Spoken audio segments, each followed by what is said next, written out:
Bismillahirrahmanirrahim. Assalamualaikum warahmatullahi wabarakatuh. Innal hamdalillah nahmaduhu wa nasta'inuhu wa nastaghfiruh wa na'udzu billahi min shururi anfusina wa min sayyiati a'malina.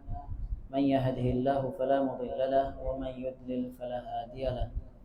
Wa ashhadu an la ilaha illallah wahdahu la syarika lahu wa ashhadu anna Muhammadan 'abduhu wa rasuluh. Ya ayyuhalladzina amanu taqullaha haqqa tuqatih wa la tamutunna illa wa antum muslimun. Ya ayyuhan nasu taqu rabbakum alladzi khalaqakum min nafsin wahidah wa khalaqa minha zawjaha wa batha minhuma rijalan katsiran wa nisaa'a wattaqullaha alladzi tasaaluna bihi wal arham innallaha kana 'alaikum raqiba. يا أيها الذين آمنوا اتقوا الله وقولوا قولا سديدا يصلح لكم أعمالكم ويغفر لكم ذنوبكم ومن يطع الله ورسوله فقد فاز فوزا عظيما أما بعد. Alhamdulillah, bersyukur kita kepada Allah Subhanahu wa taala. Pada malam ini dapat kita menyambung kuliah kitab perisai bagi sekalian mukallaf yang merupakan syarah bagi matan kitab Al-Aqidah At-Tahawiyah karangan Al-Imam Abu Ja'far Ahmad bin Muhammad At-Tahawi yang lahir tahun 239 Hijrah, wafat 321 Hijrah. Dan pada minggu yang lalu kita baru saja selesai pada matan yang ke-80, itulah berkenaan ketaatan kepada awaliyul amri, ya, kepada pemimpin, kepada pemerintah, ya, di mana ketaatan kepada mereka sebagaimana yang disebut adalah merupakan disebut wa nara ta'atahum min ta'atillah fariidatun, okay, fariidatan. Ketaatan kepada mereka para waliul amri, pemimpin, adalah termasuk daripada atau sebahagian daripada ketaatan kepada Allah Subhanahu wa taala yang diwajibkan, yang difardukan. Selagi mana mereka tidak menyuruh untuk berbuat maksiat, dan hendaklah kita berdoa mendoakan mereka, wa nad'u lahum bis salati wal mu'afati, ya. Kita mendoakan kepada mereka akan kebaikan dan kesejahteraan. Baik. Dan seperti yang minggu lalu saya kata ada hadis Hudzaifah yang saya lupa. Jadi saya cari dalam kitab. Kalau dibawa kitab itu tebal juga lah. Jadi saya print lah satu hadis. Hadis dia ada banyak riwayat dari Bukhari, Muslim, juga Abu Daud, Ibnu Majah, kalau tidak saya dan lain-lain lagi. Tapi yang saya bawa di yang saya akan bacakan ini adalah hadis riwayat Imam Al-Bukhari. Lafaznya lebih kurang sama dengan riwayat Muslim. Okay? Dari Abu Idris Al-Khawlani annahu sami'a Hudzaifah bin al-Yaman. Okay? Bahwasanya Abu Idris ini mendengar Hudzaifah Al-Yamani. Hudzaifah ini berkata, yaqulu, dia berkata, kana nasu yas'aluna Rasulullah sallallahu alaihi wasallam. Adalah manusia yas'aluna Rasulullah, bertanya kepada Rasulullah sallallahu alaihi wasallam, anil khairi, tentang kebaikan. Okay. Hudzaifah ini dia kata di zaman Nabi, sahabat-sahabat Nabi atau orang ramai yang datang kepada Nabi tanya, apa untuk dapat pahala? Macam mana cara ataupun apa kebaikan buat begini begitu? Dia tanya umumlah apa jual tentang kebaikan. Wa kuntu, akan tetapi saya as'aluhu 'anis syarr. Tetapi Hudzaifah ni dia kata apa? Dia kata saya pula bertanya kepada Rasulullah sallallahu alaihi wasallam tentang syarr. Syarr ni lawan kepada khair. Okay? Khairan, syarran, kan? Dalam Al-Quran apa tu? Syarrayyarah, ada khairayyarah, kan? Khairan, kebaikan, syarran, keburukan. Okay? Jadi dia bertanya tentang keburukan. makhafata an yudrikani, karena saya takut keburukan itu akan menimpa saya. Nah, betul juga.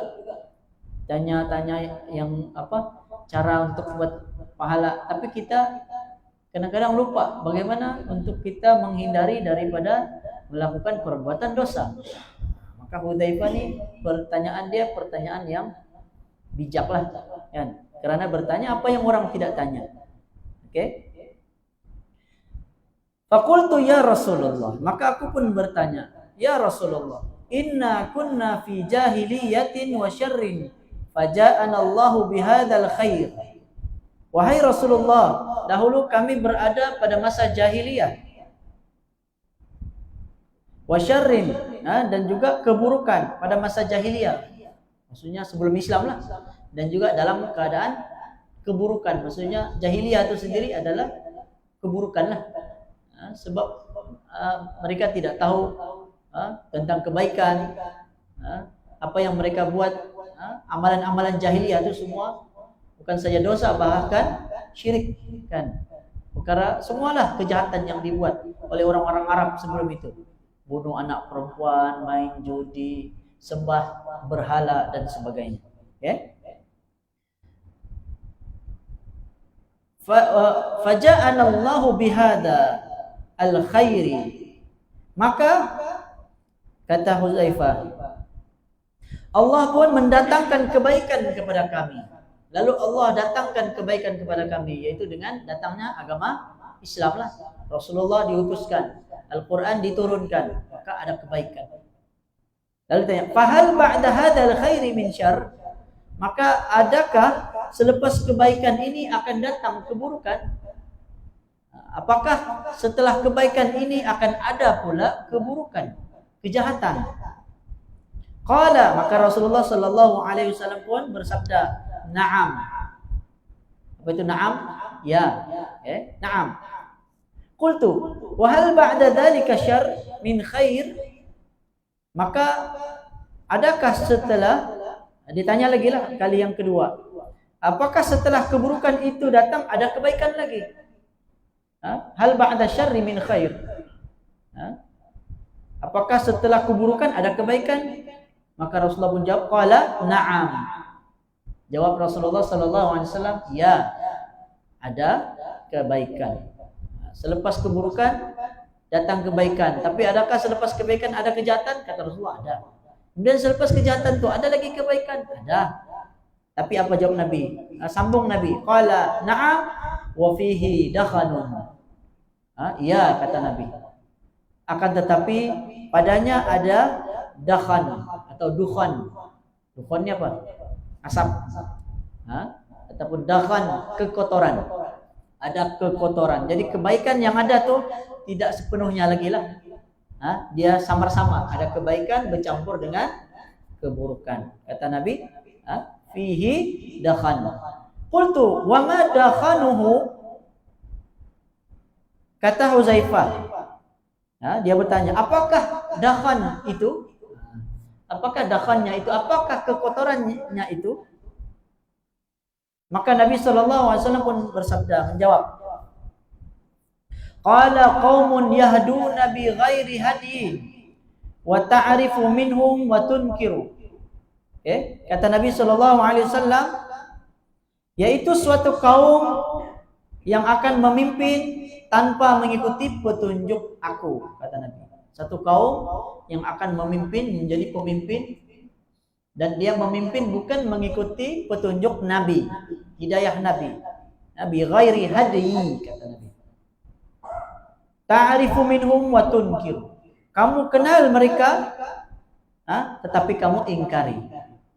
Kenal mereka, maksudnya tahulah dia ini Islam, tapi kamu ingkari. Kenapa? Karena dia melakukan atau mengajak atau berbuat perkara yang bukan kebaikan. Oke? Sambung lagi, panjang sedikit hadisnya. Fahal ba'da khairi min syarr? Ditanya lagi kali yang ketiga. Maka setelah kebaikan itu, apakah ada keburukan lagi? Berapa kali ditanya? 3 kali. Maka Rasulullah pun menjawab, qala na'am. Ya, Nabi jawab, ya ada. Maksudnya setelah ada kebaikan, ada keburukan lagi. Nabi jawab, ya ada keburukan. Qala na'am du'atun ila abwabi jahannam. Okay. Kata Nabi bahwa ya ada keburukan setelah kebaikan, yaitu para penyeru yang mengajak kepada pintu jahannam. Du'atun, pendakwah. Du'atun maksudnya para pendakwah yang mengajak kepada pintu api neraka jahannam. Jadi para pendakwah ketika setelah ada kebaikan ada keburukan. Apa dia keburukan itu? Kata Nabi, adanya para pendakwah yang mana pendakwah itu bukan mengajak kepada kebaikan, sebaliknya dia mengajak kepada pintu api neraka. Man ajabahum ilaiha faqadhafuhu fiha. Kata Rasulullah sallallahu alaihi wasallam, siapa ataupun barang siapa yang memenuhi seruan mereka, maka dia akan dilemparkan di dalamnya. Maksudnya dilemparkan di dalam keburukan ataupun di dalam api neraka. Siapa yang menyahut seruan, maksudnya ikut dakwah mereka. Ini para pendakwah yang mengajak kepada pintu api neraka ini. Siapa ikut mereka, ikutlah masuk dalam keburukan itu tadi, atau masuk ke dalam api neraka bersama-sama dengan orang yang mengajak kepada keburukan atau kejahatan. Qultu ya Rasulullah, sifhum lana. Maka tanya Huzaifah, wahai Rasulullah, sifatkan sifat mereka itu kepada kami, ataupun terangkan ciri-ciri mereka itu kepada kami. Faqala, maka Rasulullah sallallahu alaihi wasallam bersabda, hum min jildatina wa yatakallamuna bi alsanatina. Mereka itu adalah apa? Jildi, kulit. Kulit mereka daripada kulit kita, ataupun maksudnya zahir mereka tuh seperti kita. Luarannya nampak seperti kita. Jilid dalam bahasa Arab nih, jilid dia ada banyak maksud lah. Selain diantaranya kulit. Selain itu jilid, macam kitab nih kan, setiap kitab tuh dia ada jilid. Jilid 1, jilid 2, jilid 3. Maksudnya setiap kitab tuh dia ada balutan, dia ada jilidnya. Ada bahagian luar dia. Kalau orang Arab nih dulu-dulu, sekarang pun banyaklah. Kalau kita beli kitab yang tebal-tebal tuh kan, biasanya contohnya dalam 10 juzuk, 10 jilid. 10 jilid. Biasanya di luar di tepi dia akan tulis sambung. Dia akan sambung satu perkataan. Contohnya kitab Fathul Bari kan, disambung perkataannya daripada jilid 1 sampai di luar dia. Itu jilidnya. Jadi kita sambung-sambung dapat perkataannya. Kalau kita ambil di tengah-tengahnya, hilanglah, terputus. Dan kalau kitab Melayu saya tidak pasti, mungkin ada juga, tapi orang Arab biasa buat begitulah supaya senang tersusun. Bila kita susun, dia susun, ikut tulisan kitab. Okay? Jadi sebutkan kepada kami sifat-sifat mereka. Maka Rasulullah pun menjawab, min jildatina wa yatakallamuna bi alsinatina. Mereka pula berkata-kata, bercakap dengan lisan kita. Oke? Kalau dalam terjemahan ini dia kata, mereka berasal dari kulit-kulit kamu dan berbicara dengan bahasa kamu. Kulitnya seperti kulit kita. Maksudnya apa? Mungkin ini bahasa yang dalam lah. Maksudnya merujuk kepada umat Islam. Mereka yang mengajak kepada pintu api neraka nih bukanlah orang kafir, tidak. Tapi kata Nabi, dari kulit kita, dari bahasa kita. Maksudnya mereka orang Islam, dari kulit, dari perkataan, maksudnya mereka berbicara dengan bahasa Arab. Ya? Jadi orang Arab, kita tengok asal orang Arab cakap peta, janganlah terus-terus kita, oh ini mesti ulama. Hati-hati, kadang-kadang boleh jadi itu ulama Syiah contohnya, kan? Tahukah ulama Syiah? Syiah lah Syiah. Syiah pun ada ulama dia.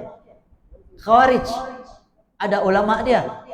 Maka sudah tentu apa yang mereka ajak itu bukan ajak kepada kebaikan ataupun kebenaran. Yang mereka ajak itu adalah sebaliknya, kebatilan, ataupun kepada keburukan. Walaupun mereka sangka yang mereka ajak itu adalah kebaikan.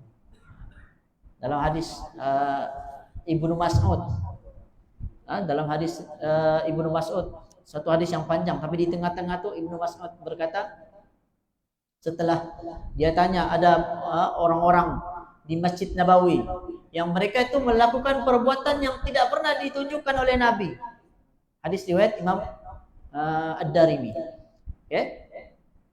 Lalu Ibnu Mas'ud tanya, kenapa kamu buat ini semua? Dia tanya. Jadi mereka buat perbuatan yang tidak pernah Nabi buat dalam masjid masa itu. Kenapa kamu buat ini semua? Kata Ibnu Mas'ud, baju Nabi belum lagi koyak. Pinggan mangkuk Nabi di rumah masih belum pecah. Maksudnya masih baru. Baru saja ketiadaan Nabi, wafat Nabi, mereka sudah buat ajaran Islam yang baru.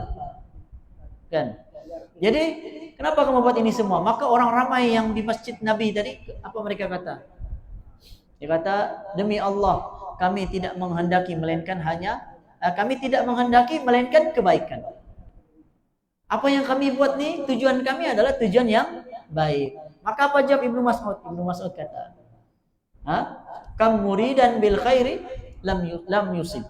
Berapa ramai orang berkehendak kebaikan akan tetapi tidak mendapatinya ataupun tidak menepatinya. Dia mau kebaikan tapi tidak dapat. Kenapa? Sebab tidak mengikuti petunjuk Nabi, ajaran agama Islam yang sebenar. Kalau dia tidak ikut ajaran agama Islam yang sebenar, maka tetap menyalahi ajaran agama Islam. Kita balik sambung sini. Okay? Jadi sifat-sifat mereka apa dia? Kulitnya dari kulit kita, perkataannya, lisannya, bahasa mereka dari bahasa kita. Maksudnya orang Islam dan mereka juga bercakap dengan bahasa Arab. Qultu fama ta'muruni? Huzaifah bertanya, maka apakah yang engkau perintahkan kepada kami atau kepada aku? Apa yang engkau perintahkan kepada aku? In adrakani dzalika, jika aku bertemu pada zaman tersebut. Jika aku berada pada zaman tersebut, in adrakani dzalika, pada waktu itu. Kalau aku sampai pada masa ni, masa keburukan ni, yang terakhir sekali apa?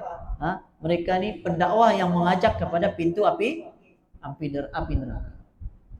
Jadi Huzaifah tanya, apa yang engkau perintahkan aku jika aku berada pada masa itu? Qala, Nabi sallallahu alaihi wasallam bersabda, talzamu jama'atal muslimina wa imamahum. Hendaklah kamu, kata Nabi, berpegang teguh, bergabung dengan jama'atul muslimin serta pemimpin mereka.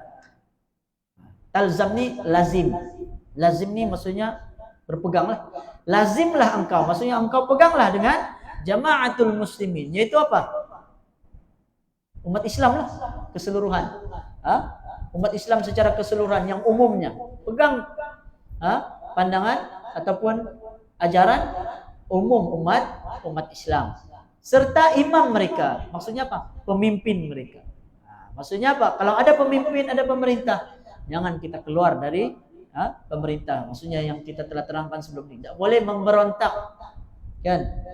Kalau ada keburukan maka dinasihati dan bersabar. Sekalipun dirampas harta, sekalipun dipukul belakang engkau, dalam hadis Nabi sebut, tetap kata Nabi sabar. Itu yang susah mau sabar tuh. Kita ni semua tidak sabar. Kalau boleh mau ubah cepat saja. Kan? Kalau boleh mau hari ini dapat kebaikan. Kalau boleh mau hari ini, maka kita nasihat para ulama, kita lihat kita dulu, rakyatnya. Macam di zaman Sayyidina Utsman. Sayyidina Utsman kalau tidak silap saya, ketika mana Sayyidina Utsman ke Sayyidina Ali kalau tidak silap saya, antara dua itulah. Bila mana ada orang nasihat, kan? Dia kata pemimpin ni macam mana? Dia kata, kenapa pemimpin ni? Maksudnya adalah yang mereka tidak berkenan dengan pemimpin. Maka apa jawab Sayyidina Utsman atau Sayyidina Ali, antara dua itu? Dia kata, lihatlah keadaan kamu, dia kata. Dia bandingkan dengan zaman Nabi. Lihatlah di zaman Nabi siapa rakyat dia. Rakyat dia adalah kami. Jadi para sahabat Nabi. Zaman Nabi, Nabi pemimpin. Rakyat dia siapa? Sahabat Nabi. Yang mereka betul-betul ikut ajaran agama Islam yang sebenar. Zaman Abu Bakar pun sama, begitu. Zaman Umar pun begitu. Mula zaman Sayyidina Utsman, mula kucar-kacir. Zaman fitnah. Fitnatul kubra. Fitnah terbesar ialah pada zaman Sayyidina Utsman, karena itu pertama kali pemimpin Islam dibunuh oleh orang Islam sendiri. Sayyidina Umar memang dia mati juga, dibunuh juga, tapi dibunuh oleh orang Majusi. Dalam hadis yang lain menceritakan bahwa fitnah tu, pintu fitnah tu akan dipecahkan, dan fitnah tu akan masuk ke seluruh rumah-rumah umat Islam. Lalu para sahabat ataupun Sayyidina Umar sendiri tidak silap saya, dia tanya kepada Rasulullah, ya Rasulullah, apakah pintu itu dibuka atau dipecahkan? Maka jawab Rasulullah, pintu itu bukan Rasulullah, Huzaifah kalau tidak silap saya. Banyak yang berubah-ubah, ini tidak siqah kan. Maksudnya mafhum dia, mafhum hadis itu kata pintu fitnah itu dipecah. Maka kata Sayyidina Umar, kalau begitu saya bimbang pintu itu tidak akan dapat ditutup kembali. Maksudnya fitnah itu akan terbuka sampai ke zaman hari ini. Fitnah itu akan terus berleluasa karena pintu itu dipecah. Dan para sahabat Nabi ketika itu bertanya, saya yakin apa yang Nabi maksudkan dalam hadis itu, pintu yang dipecahkan, pintu yang dimaksudkan itu adalah Sayyidina Umar. Karena Sayyidina Umar ini pertama sahabat yang ataupun pemimpin yang dibunuh. Tapi dia dibunuh oleh orang Majusi, bukan orang Islam. Tapi selepas Sayyidina Umar, Sayyidina Utsman pun mati dibunuh. Lepas itu Sayyidina Ali pun mati dibunuh. Seterusnya begitulah semua. Kebanyakan pemimpin banyak yang mati dibunuh ataupun mungkin digulingkan, diperangi, dilawan oleh orang Islam sendiri. Oke. Kita sambung, ada sedikit lagi. Kata Nabi, talzamu jama'atal muslimina wa imamahum. Berpegang teguhlah dengan jama'atul muslimin, jamaah kaum muslimin serta imam mereka, yaitu pemimpin mereka. Qultu, kata Hudzaifah, fa in lam yakun lahum jama'atan wala imamun. Maka bagaimana pula kalau sekiranya tidak ada jamaah kaum muslimin? Maksudnya ahli sunnah tiada sudah. Nah, ini zaman akhir zaman lah nih maksudnya. Tiada ahli sunnah, tiada juga pemimpin. Maksudnya pemimpin yang betul-betul mengikuti ajaran agama Islam.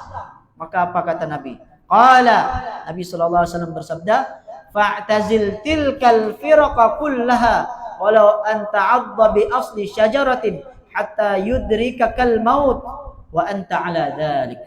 Habis hadis. Kata Nabi, tinggalkanlah seluruh firqah, kelompok-kelompok yang ada. Sekalipun engkau terpaksa harus memakan akar pokok kayu, sampai gigit pokok kayu, hinggalah kematian menjemput kamu dan kamu tetap berada dalam keadaan sedemikian, yakni berada di atas kebenaran. Tak payahlah. Tiada pemimpin, tiada masalah. Tiada orang Islam, tinggal kita seorang, contohlah. Tapi alhamdulillah kita masih umat Islam masih ramai, ahli sunnah masih ramai. Cuma mungkin ada dakhan, ada kekotoran, ada kesamaran, sehingga kita kena belajar lagi, lebih mendalam lagi untuk kita mengetahui siapa dia ahli sunnah, siapa kaum muslimin, jamaah yang sebenar, jamaah kaum muslimin yang sebenar, maksudnya jamaah ahli sunnah wal jamaah yang sebenar. Dan juga pemimpin. Pemimpin ini secara umumnya siapa juga yang dilantik menjadi pemimpin selagi mana dia mendirikan sholat, maka dia masih diiktiraf sebagai pemimpin kaum muslimin. Jadi janganlah kita mudah terpengaruh dengan sebagian orang, siapa saja dilantik semua tidak betul kan. Semua mau tukar. Baru dia lantik sekejap mau tukar lagi.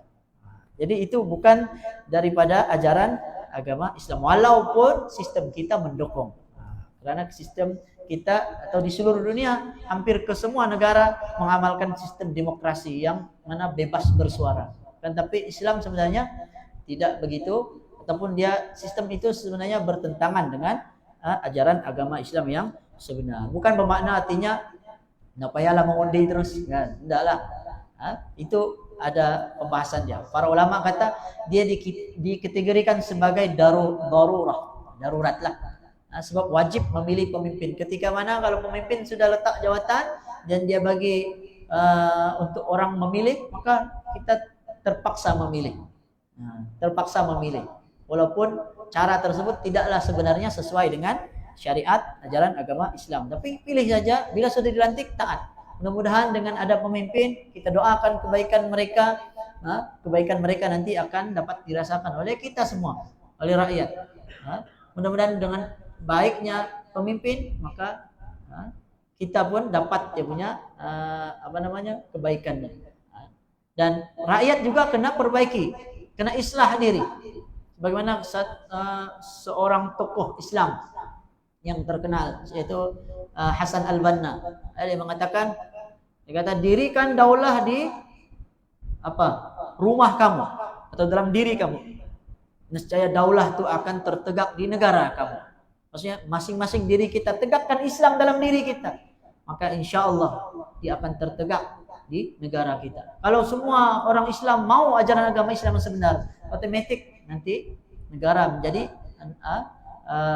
menjadi negara Islam yang sebenar. Walaupun memanglah agak sukar karena kita berada di akhir zaman. Kita masuk kepada matan yang baru, yaitu matan yang ke-81. Mungkin kita sudah bacakan sedikit, kita bacakan syarah dia lagi. Oke, kita ulang semula.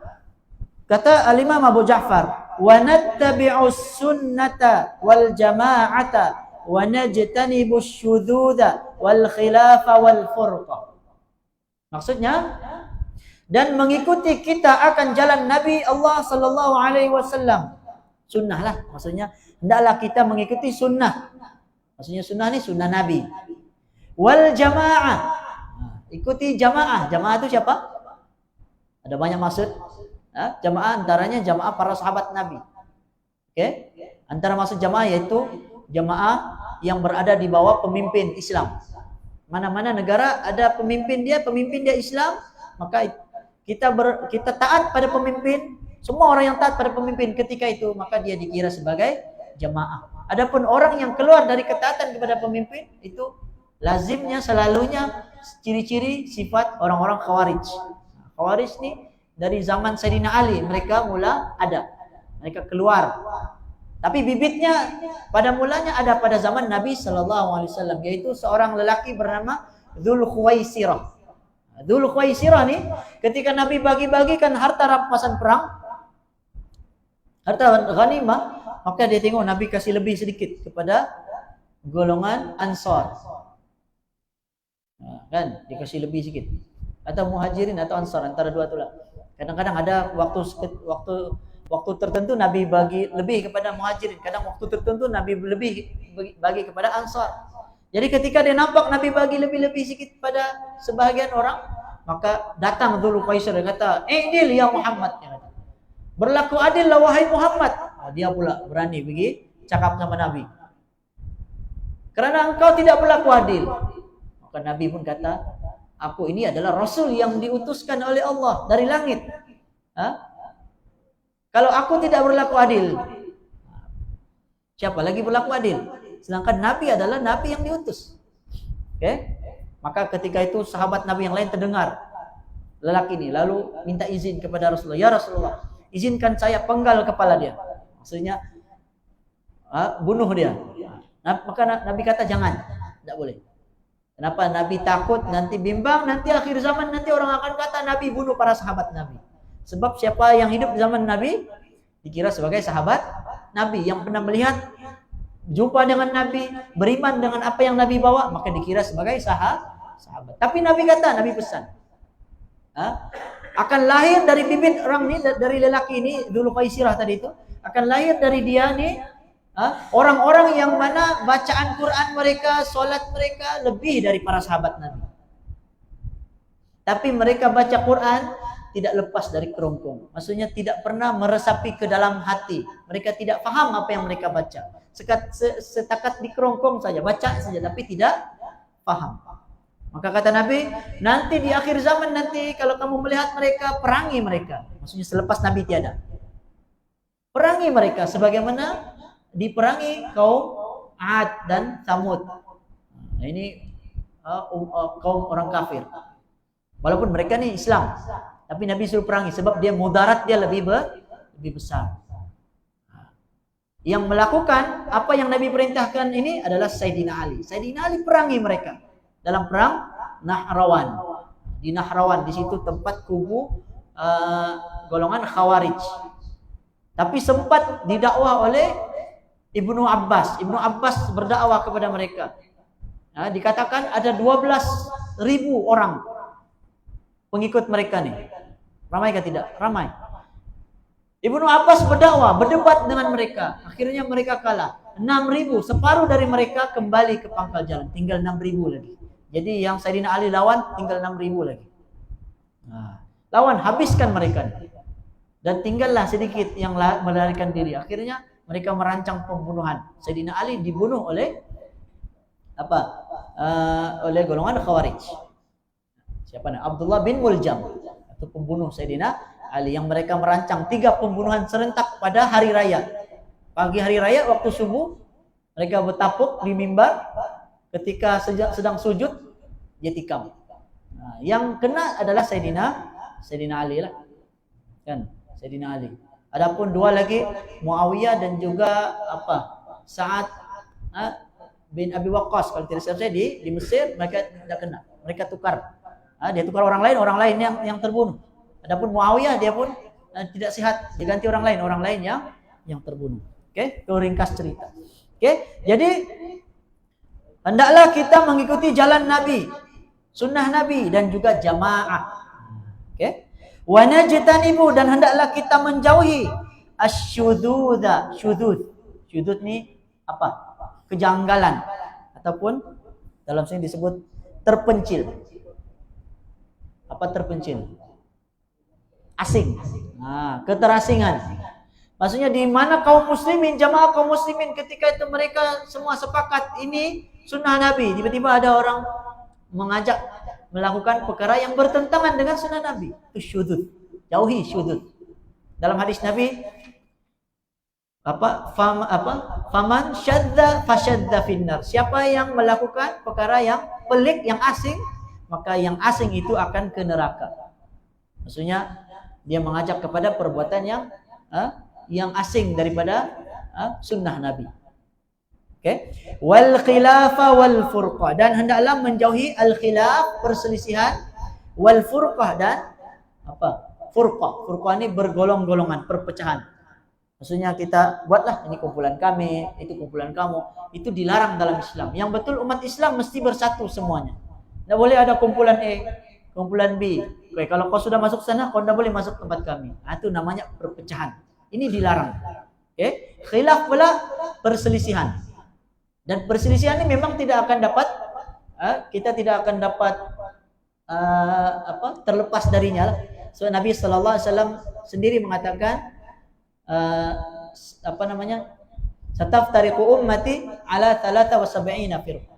Umatku akan berpecah menjadi 73 golongan. Maksudnya memang perkara ini mukjizat Nabi lah. Apa yang Nabi bagi tahu ini telah menjadi kenyataan, berbeza-beza. Tapi Nabi perintahkan, ada pandangan, ada solusi dia. Dalam hadis yang lain Nabi kata, dalam hadis hadis yang ke-28 ke hadis 40 tentang dia kata wa in ta'ammara 'alaikum 'abadun habasyian. Hendaklah kamu mentaati pemimpin kamu, dengar as-sam'i wa ta'ah. Fa in ta'ammara 'alaikum 'abadan habasyian. Hendaklah kamu taat kepada pemimpin kamu sekalipun dia abdun habasyi, seorang hamba yang berkulit hitam.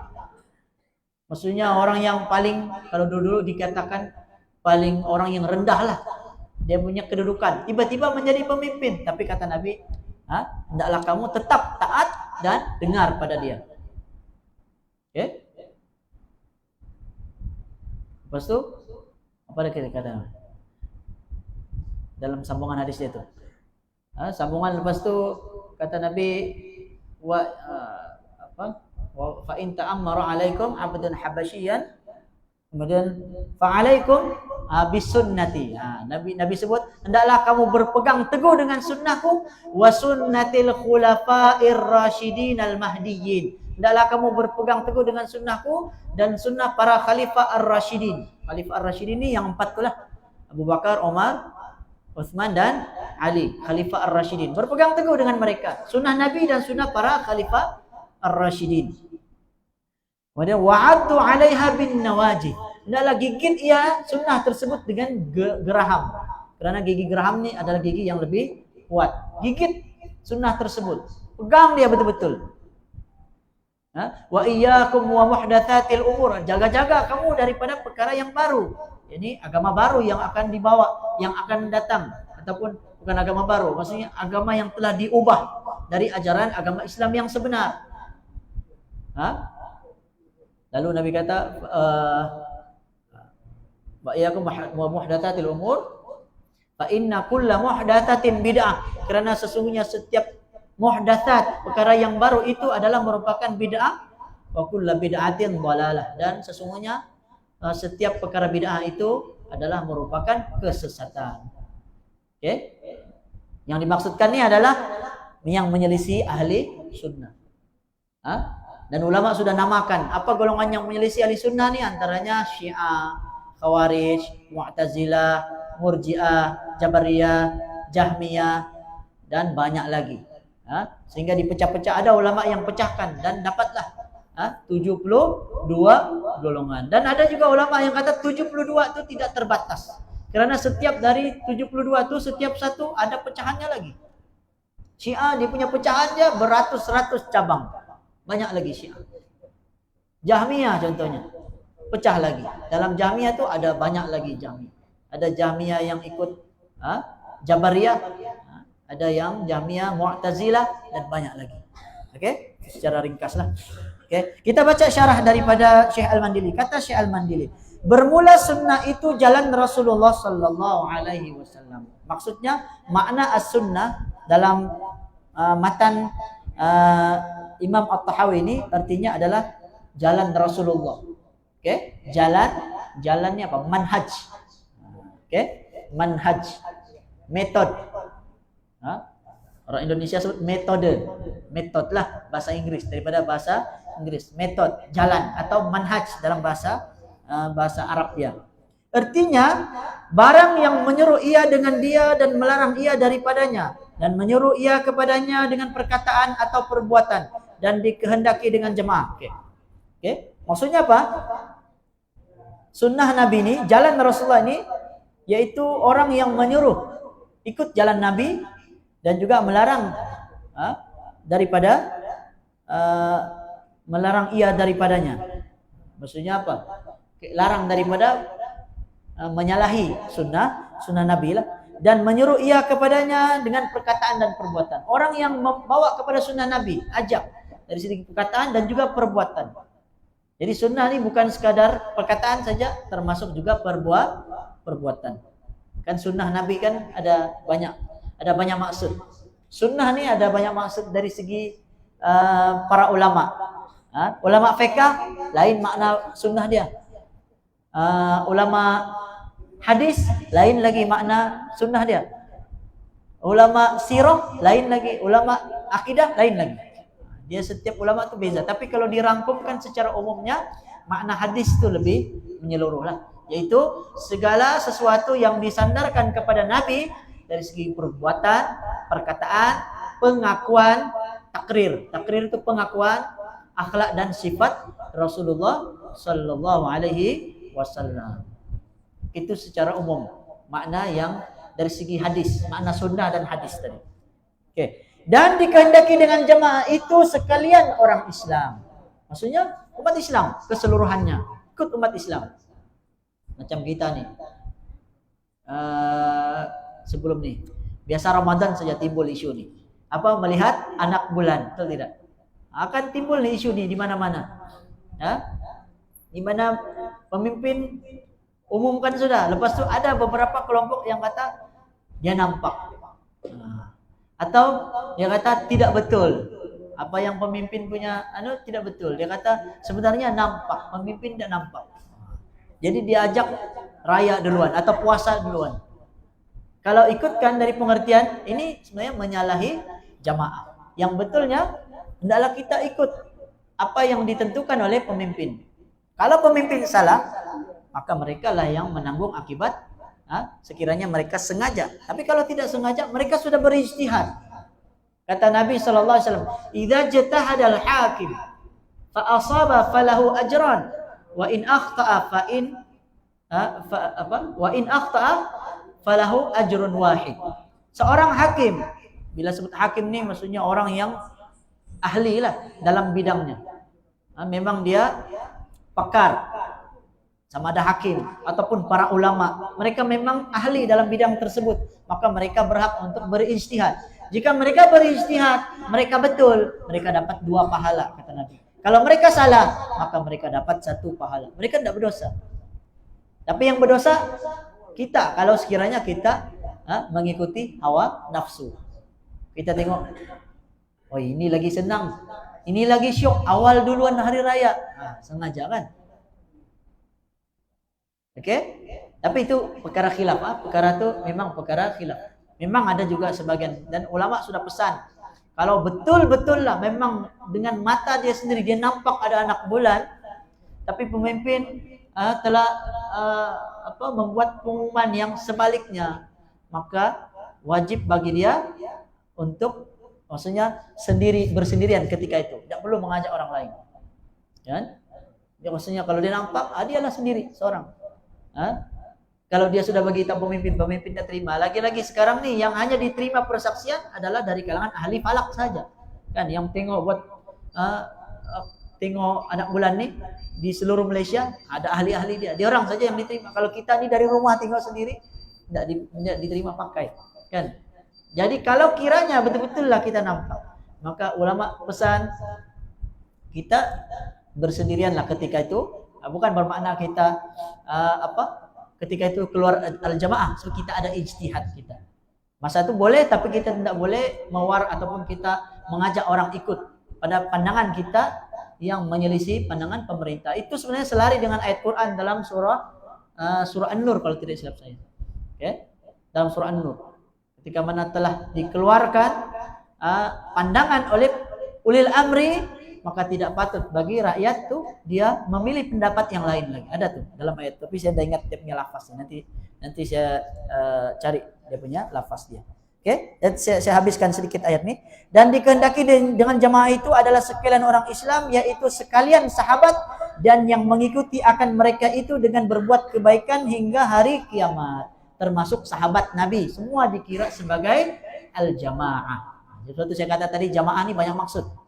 Oke? Jamaah kaum muslimin termasuk jamaah juga, jamaah para sahabat termasuk jamaah juga. Jadi mana satu kita ikut? Kita ikut ke semuanya, maksudnya kita rangkumkan maknanya. Jangan kita menyelisih salah satu dari makna tersebut. Maka mengikuti mereka itu akan petunjuk, dan menyalahi mereka itu akan kesesatan. Jadi siapa yang ikut mereka sunnah Nabi, maka mendapat petunjuk. Siapa yang tidak ikut sunnah Nabi dan juga jamaah tadi, maka mereka sebenarnya mengikuti kesesatan. Wallahu a'lam. Mudah-mudahan ada manfaatnya. Ada soalan?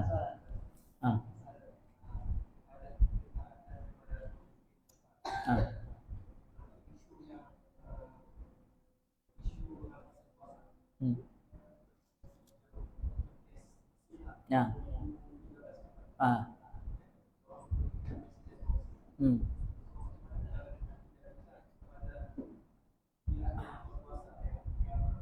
Merampas kuasa. Oke. Dia begini ya, dalam Islam dia ada ketetapan, maksudnya dalam cara pemilihan. Pemilihan yang diterima dalam Islam. Tapi dari segi pelantikan dalam Islam, siapa juga yang dilantik, sama ada dilantik dengan yang cara syar'i maupun tidak syar'i. Jadi bila tidak syar'i maksudnya termasuklah kaidah penggulingan tadi. Macam di Mesir dia digulingkan. Bila digulingkan pemimpin tersebut, kemudian diganti dengan pemimpin yang baru, dan pemimpin itu diiktiraf, maka tetap wajib ditaati ketika itu. Memanglah betul, tidak, Islam melarang penggulingan. menggulingkan pemerintah. Tapi sekiranya penggulingan itu berjaya, contohnya, kebanyakannya tidak berjaya, tapi memang ada sejarah-sejarah yang berjaya, macam di Mesir, berjaya, maka ketika itu wajib ditaati. Tapi tengoklah, bertahan ke tidak? Nah, biasanya dengan cara yang tidak syar'i ini, dia punya jangka hayatnya tidak terlalu lama. Nah, macam yang kita lihat di sana, baru sekejap naik, orang semua suka, tapi tidak lama tentera pula rampas balik kuasa. Nah, dia begitulah. Dalam Islam mudah. Kita ada cara yang disyariatkan, kita kena ikut. Tapi kalau sekiranya ada orang yang buat dengan cara yang sebaliknya dan mereka berjaya, maka tetap wajib diikuti sekiranya diiktiraf. Diiktiraf maksudnya semua pun akur, terima.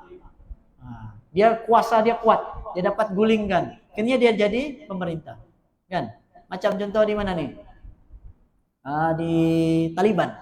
Taliban. Itu bukan lagi guling kan. Dia pergi sana, dia punya pemimpin yang lari sendiri. Kan? Akhirnya dapat berjaya. Taliban berjaya menjadi pemimpin. Jadi adakah tidak boleh taat pada Taliban? Kena taat. Bahkan seluruh rakyatnya suka.